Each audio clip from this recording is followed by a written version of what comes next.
Mon nom c'est Monsieur Diarra Isiaka. Je suis le PDG de Diarra Agriculture. Diarra Agriculture, c'est une ferme moderne. Donc nous exploitons deux fermes, une à Sibi et puis une à Ouinzin, Bogo. La ferme de Sibi est étalée sur 45 hectares et la ferme de Ouinzin, c'est sur 15 hectares.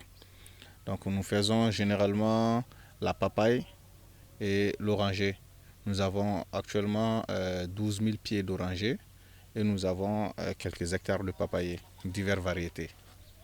En dehors de ça, nous faisons d'autres cultures hivernales aussi, c'est-à-dire saisonnières, telles que le maïs, le melon, les pastèques, et l'arachide, et ainsi de suite. Alors, nous cultivons vraiment beaucoup de variétés de papaye.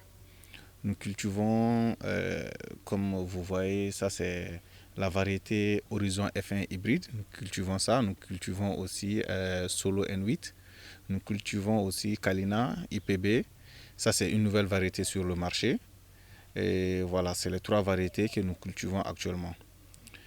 Et pourquoi nous cultivons la papaye? La papaye, elle est vraiment rentable. C'est un fruit qui est vraiment rentable. Voilà, et puis une fois que vous sémez la papaye, vous n'attendez pas vraiment longtemps, c'est pas comme les arbres fruitiers. Euh, la papaye prend environ 7 à 9 mois pour donner un fruit mûr. Donc du coup, c'est pourquoi nous cultivons la papaye et la quantité demandée sur le marché actuellement au Mali est insatisfaite par la production locale. Donc du coup, c'est pourquoi nous cultivons beaucoup la papaye pour pouvoir quand même satisfaire la demande locale, non seulement satisfaire la demande locale, mais aussi essayer de réduire l'importation parce que voilà, vous voyez, quand nous réduisons l'importation, c'est beaucoup mieux pour notre économie. Donc voilà, nous nous battons beaucoup plus pour tout ça.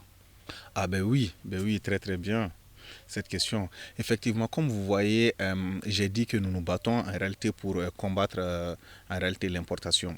C'est-à-dire, une fois que Diarra Agriculture produit, nous remarquons une quantité, nous remarquons que la demande sur le marché local, en réalité, n'est pas satisfaite par nous, notre production, malgré que nous sommes quand même, voilà, je dirais pas le plus grand, mais l'un des plus grands producteurs, je ne sais pas encore, de papaye au Mali. Une fois que nous produisons, en réalité, les clients viennent, ils prennent ça et puis ils sont insatisfaits. Donc, c'est pourquoi Diarra Agriculture a même essayé, en réalité, de lancer des séances de formation chaque mois pour aider les jeunes et ceux qui sont déjà dans l'agriculture en réalité à planter des papayes. Nous leur formons, nous leur donnons des techniques. Voilà, nous leur offrons beaucoup de formations pratiques. Voilà, notre formation elle est purement pratique, à moindre coût aussi, pour qu'ils puissent produire. Parce que l'avantage de la papaye aujourd'hui, c'est quoi? En dehors des vertus de la papaye, c'est quelque chose qui est rentable. Je reviens là-dessus. La papaye actuellement sur le marché, le kilo, voilà, en moyenne, c'est à 750 francs le kilo. Mais imaginez, ces papayers vont me donner par an jusqu'à plus de 150 kilos. Ouais, une plante de papaye va me donner jusqu'à plus de 150 kilos. Quelqu'un qui a des hectares de papaye, mais voilà, c'est de l'argent quand même. Donc du coup, nous aidons beaucoup plus les fermes, moi particulièrement, personnellement plutôt, je reçois beaucoup d'appels d'autres fermiers pour que voilà qui me demandent de les aider et je les aide par téléphone, d'autres me demandent de me déplacer, je me déplace souvent mais c'est pas facile parce que par semaine je reçois plus de 10 appels et voilà des gens qui me demandent de me déplacer pour aller dans leur ferme. Donc c'est dans ce sens que nous avons organisé des formations, voilà, comme ça que tout le monde puisse participer et puis voilà, ils auront des expériences là-dessus. Actuellement, il n'y a pas de concurrence. Il n'y a vraiment pas de concurrence dans le marché de la papaye parce que, comme je dis, je répète, nous produisons moins que la demande sur le marché. Alors, moi, contrairement à ce que beaucoup de personnes disent, moi, je n'incite pas, je n'invite pas tous les jeunes à s'investir dans l'agriculture. Pourquoi? Parce que, vous voyez, pour faire l'agriculture, pour se lancer dans l'agriculture, c'est quelque chose qu'il faut aimer. L'agriculture, tu ne peux pas te lancer dedans parce que tu as de l'argent. Tu ne peux pas non plus te lancer dedans parce que tu veux de l'argent ou parce que tu n'as pas de boulot, donc tu veux juste avoir de l'argent. L'agriculture, c'est pas ça. Ça commence par la passion. C'est la passion.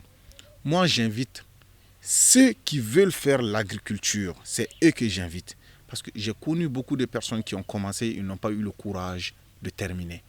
Et moi, personnellement, je sais ce que ça demande. Ça demande beaucoup de suivi, beaucoup de courage et surtout beaucoup d'enthousiasme aussi. Vous voyez, tu pars dans une ferme, tu verras des plantes très très bien, des plantes qui ont vraiment donné. Tu dis, ah ben voilà, ces plantes ont vraiment donné, tu es content, tu te dis, ok, mais voilà, je vais me lancer dans l'agriculture. Non, c'est pas comme ça. Il faudra aimer d'abord. Parce que qu'est-ce que cette personne a fait pour pouvoir avoir ces résultats? C'est pas du tout facile. Donc, il faudra d'abord aimer. Donc, dépasser ce stade, c'est que moi je dirais aux jeunes qui veulent faire l'agriculture, moi je leur dirais que c'est vraiment important et c'est très très très intéressant. Tu peux te nourrir, tu peux nourrir d'autres personnes et tant que tu fais l'agriculture, sache que tu seras lié à ton champ ou à ta ferme et tu feras quelque chose vraiment que tu aimes. Moi, j'ai travaillé dans des ONG, j'ai travaillé dans des cabinets d'expertise comptable avant vraiment voilà, de me consacrer à 100% à cette activité. Mais je sais que l'agriculture, moi personnellement, est mieux que tout ça. Hormis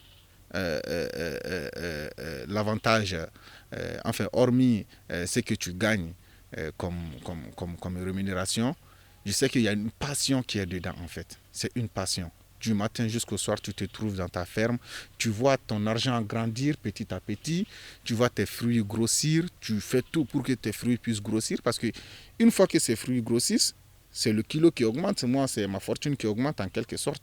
Donc du coup, c'est ça. Ce que moi je peux dire aux jeunes, c'est qu'au Mali, nous avons des terres arables à perte de vue.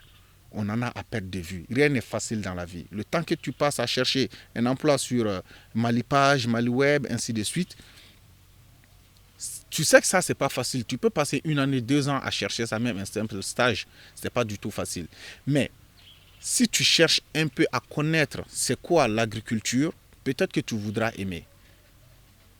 Et une fois que tu l'aimes, tu te lances dedans et tu verras que c'est la meilleure des choses dans le monde pour moi. Tu vas non seulement te nourrir, tu vas nourrir ta famille, tu vas nourrir d'autres personnes et tu seras indépendant. Donc n'attendons pas le gouvernement, n'attendons pas à ce que d'autres personnes nous offrent des emplois. Lançons-nous dans l'agriculture, nous jeunes aujourd'hui. C'est vrai, nous n'avons pas d'emploi, voilà, il y a des millions de jeunes chômeurs au Mali. Mais qu'est-ce qu'on fait pour réduire le chômage? C'est pas du tout facile. Vu qu'on a des terres arables à perte de vue, donc on a quelques moyens, même avec un 500 000 francs, un 250 000 francs. Ben voilà, tu peux commencer avec quelques pieds de papayer, tu peux commencer avec voilà, quelques pieds d'oranger ou autre chose. Vous voyez, toi, tu ne vas pas vouloir être comme moi directement qui a des milliers de plantes. Non, ça, c'est pas possible. Il faut se demander aussi quand est-ce que nous, on a commencé. C'est ça le problème. Donc, quand tu commences aujourd'hui, tu seras indépendant dans ta vie et avec le temps, tu pourras aider d'autres personnes. Donc, moi, je pense que l'agriculture, c'est la meilleure des choses aujourd'hui et j'invite la jeunesse. J'invite pas la jeunesse à s'y mettre encore, j'invite la jeunesse à essayer de comprendre c'est quoi l'agriculture et son impact sur l'économie. Comme ça, ils sauront en réalité que la seule porte de sortie pour nous jeunes Maliens et Africains aujourd'hui, c'est l'agriculture.